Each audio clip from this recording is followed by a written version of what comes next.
Dear student of class 7th, in the continuation of physical and chemical changes, today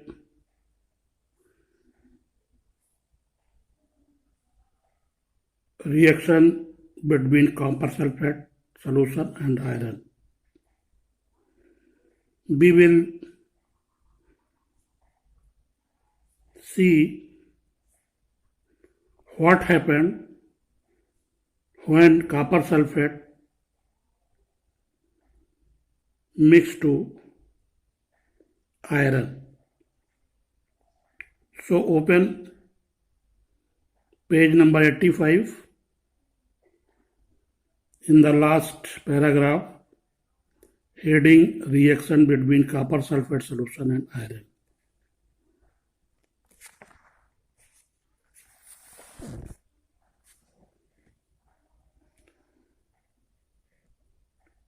आप इसको एक activity में लेंगे, एक टेस्ट ट्यूब लेंगे, टेस्ट ट्यूब में हाफ वाटर लेंगे, उस पर हम कॉपर सल्फेट मिलाएंगे। कॉपर सल्फेट में सल्फ्यूरिक एसिड डाइल्यूट की कुछ बूंदे डालेंगे। Then we will get blue colour copper sulfate solution and taking a small size of nail and dip into this copper sulfate solution और इसको हम लोग कुछ घंटों के लिए रख देंगे। After few hours we will find the solution change into green color and iron nail will be converted a coating of copper deposit on its surface, that is brown color. So chemical reaction, copper sulphate solution लिया plus iron grey colour का, ये आपका CuSO4 sorry FeSO4 और plus copper. The reaction between copper sulphate solution and iron is a chemical changes because it produces two new substance iron sulfate FeSO4 and copper Cu। जब इसको हम लोग reaction कराते हैं तो क्या मिलता है? दो सब्सटेंस मिलते हैं हमको। एक मिलता है FeSO4, इसको बोलते हैं आयरन सल्फेट, और दूसरा होता है Cu कॉपर। कॉपर जो है ये डिपॉजिट हो जाता है इसके ऊपर, और CuSO4 का FeSO4 का हमको इस पर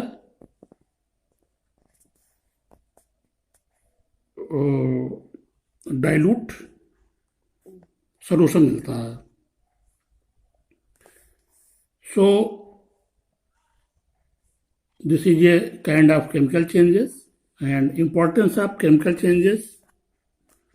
केमिकल चेंजेस के क्या इम्पोर्टेंस है इसको आप देख लें। Metals are extracted from the earth, naturally occurring compounds called ores by a series of chemical changes. For example, iron metal is extracted from the iron ore by chemical changes. Medicine are prepared by carrying out a chain of chemical changes. Third है, the materials such as plastic, soap, detergent, perfumes, acid, base, salt, etc. are made by carrying out various types of chemical changes. Every new material is discovered by studying different types of chemical changes.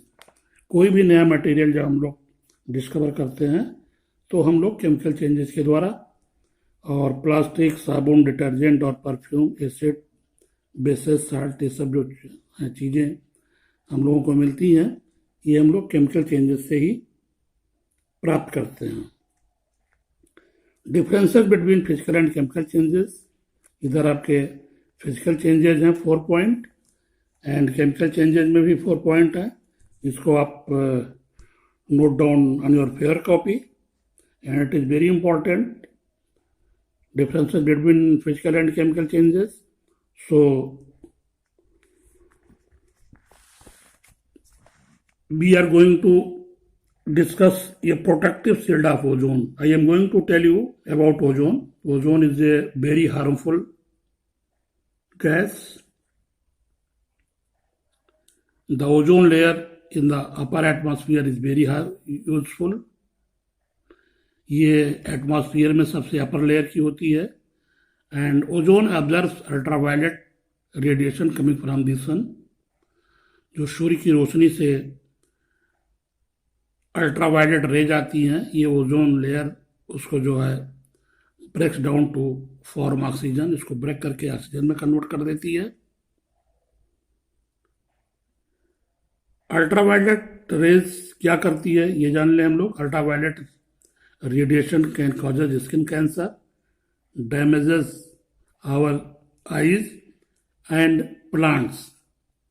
अगर ultraviolet rays को ozone layer observe करके oxygen में ना convert करे तो हम लोग cancer के मरीज हो जाएंगे, हमारी आंखें डैमेज हो जाएंगी, हमारे जो प्लांट्स जो क्रॉप्स हैं क्रॉप्स हैं ये हमारे डैमेज हो जाएंगे और जिससे हमें भूखों मरने की भी नौबत आ जाएगी. सो ओजोन लेयर का बहुत ही इम्पॉर्टेंट है for survival of human being on the earth.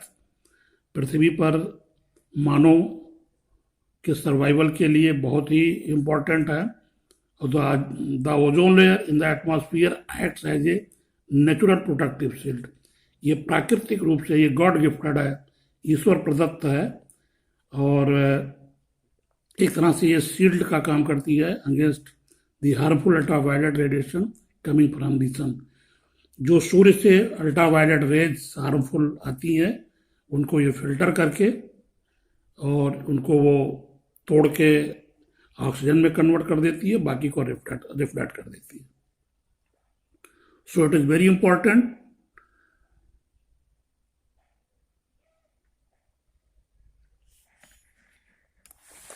Now we come to rusting of iron. जो लोहे पर जंग लगता है उसके बारे में हम देखें. इसमें है आपका आयरन. आयरन को जब हम खुली हवा में छोड़ देते हैं तो ये ऑक्सीजन से रिएक्ट करता है और ये H2O पानी बनाता है और Fe2O3 ये रस्ट जो उसके ऊपर ब्राउनिश कलर का जंग लग जाता है ये उसका फार्मूला है Fe2O3 आयरन ऑक्साइड. क्योंकि ये ऑक्सीजन से मिलता है, ऑक्सीजन से मिलने के बाद इनका ऑक्सीडेशन होता है और ये ऑक्साइड में कन्वर्ट हो जाते हैं.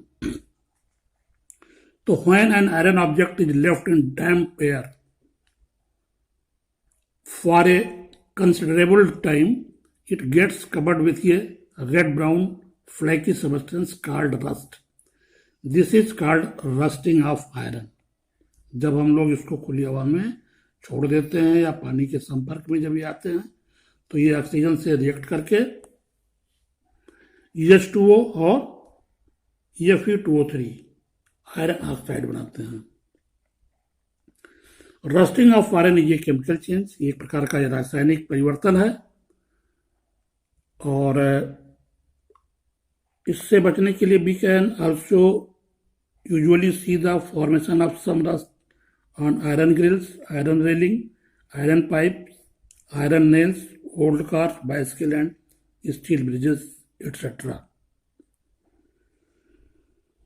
ये हम लोग इसको बनाने के काम में भी लेते हैं आयरन को और इससे बचने के लिए इसके ऊपर कोटिंग भी की जाती है जैसे स्टील की और निकिल की कोटिंग की जाती है जिससे लोहे का ऑक्सीडेशन ना हो पाए और इसके ऊपर रस्ट ना देने.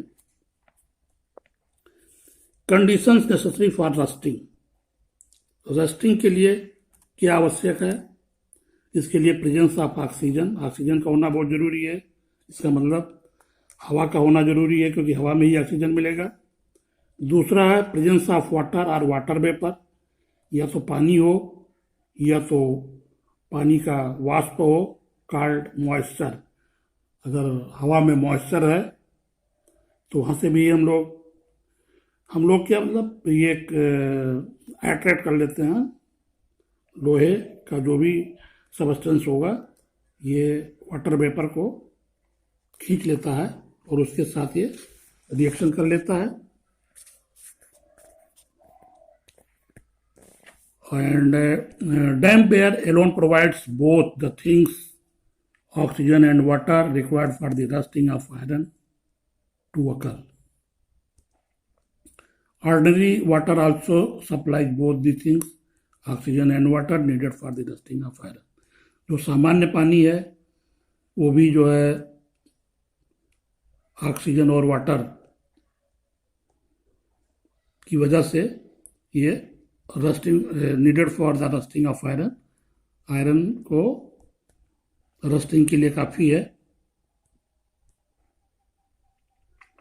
The rusting of iron is faster in coastal areas. Coastal area जो समुद्र तटीय क्षेत्र हैं, sea side,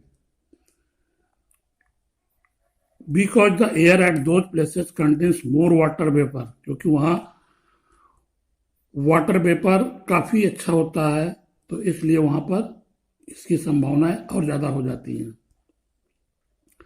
the presence of salt in water makes the process of rusting of iron faster, और चूँकि पानी में नमक होता है इसलिए ये रस्टिंग ऑफ आयरन को बहुत तेज कर देती हैं, faster. Rusting damages iron objects. Rusting जो प्रोसेस है ये आयरन ऑब्जेक्ट को डैमेज कर देती हैं।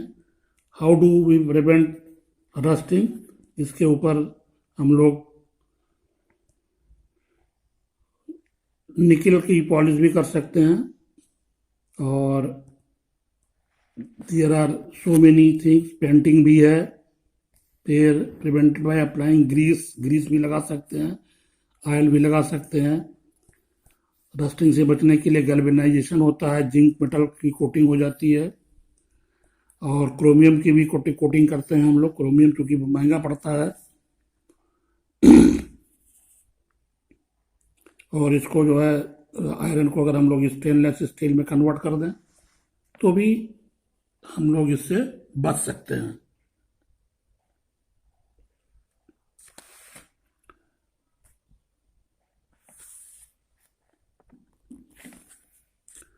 And the cases of ships. Ships are made of iron, and a part of the ship always remain under sea water. Even on the part of ship which remains above sea water, water drops keep clinging to their outer surface. Moreover, the sea water contains many salts. The presence of salt in sea water makes the process of rust formation on ship faster. So in spite of being painted regularly, the ship suffer a lot of damage from rusting. In fact,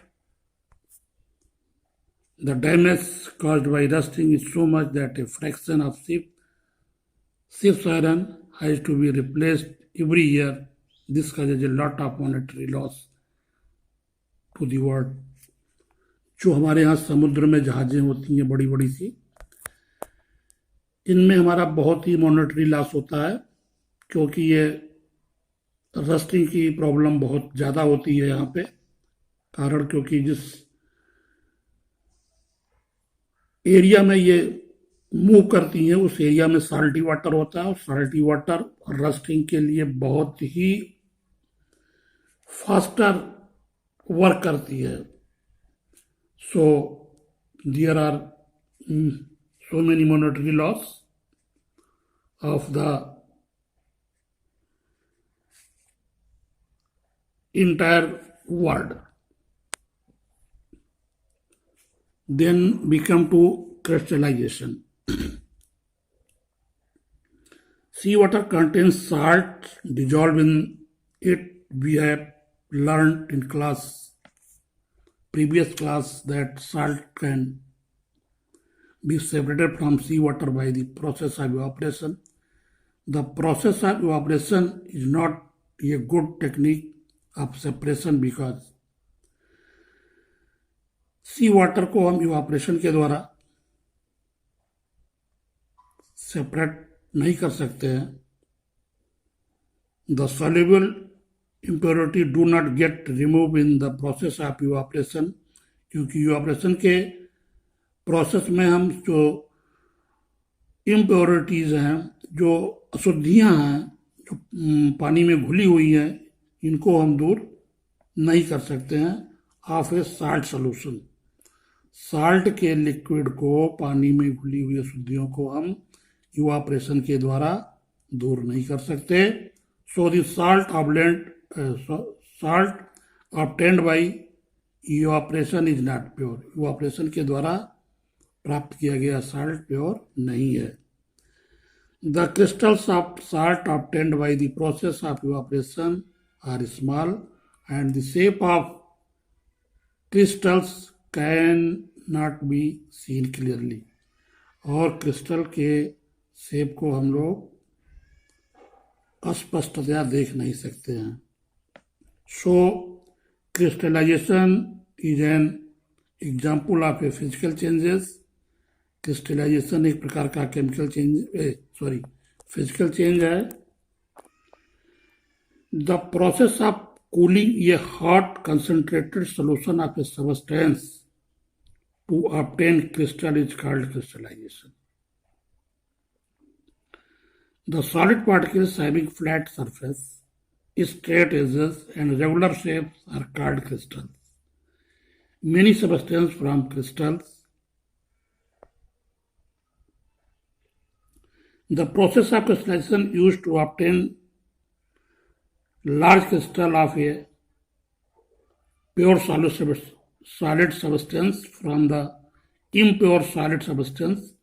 An impure solid substance usually contains two types of impurities: insoluble impurities and soluble impurities. The insoluble impurities are removed by filtering its solution, whereas solution impurities get removed during crystallization. Crystallization में जो insoluble अशुद्धियां हैं, जो अघुलनशील अशुद्धियां हैं, इसको हम crystallisation के द्वारा दूर करते हैं. As an example we will now describe how large crystal of pure copper sulphate can be obtained from an impure sample of copper sulphate powder by the process of crystallization.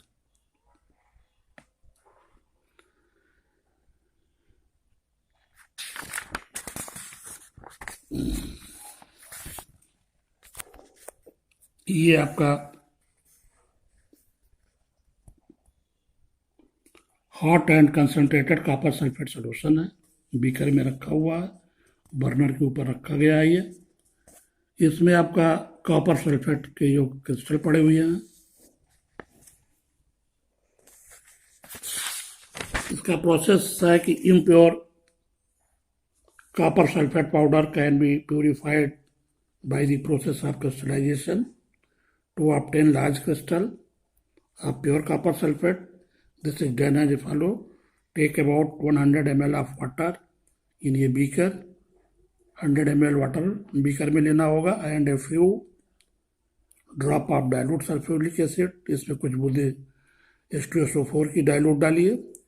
पानी को गर्म कीजिए burner पे और उसको उबालिए.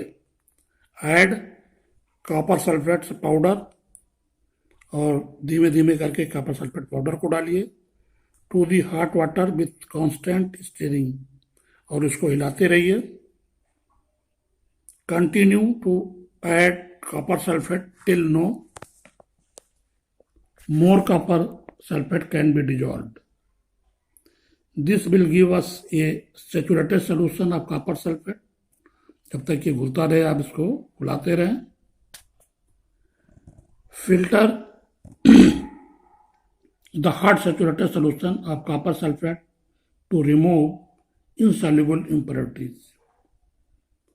जो इसकी insoluble impurities है ये रिमूव हो जाती है।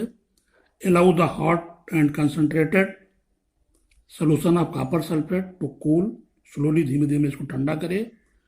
Do not disturb the solution when it is cooling, जब ये कूल हो रहा हो तो इसको डिस्टर्ब ना करें। आफ्टर सम टाइम, कुछ समय बाद, we will see large copper sulfate crystal at the bottom of the beaker। Beaker में आपको बड़े बड़े क्रिस्टल दिखेंगे। Separate the copper sulphate crystal from solution bye filtration and dry. इसको जो है फिल्ट्रेशन के द्वारा बड़े बड़े कॉपर सल्फेट के जो क्रिस्टल हैं इनको आप निकाल लें, अलग कर लें, एंड ड्राई और सुखा दें इसको। The soluble impurities present in copper sulfate do not crystallize and hence remain behind in the solution. So it is the end of this chapter. Thank you very much.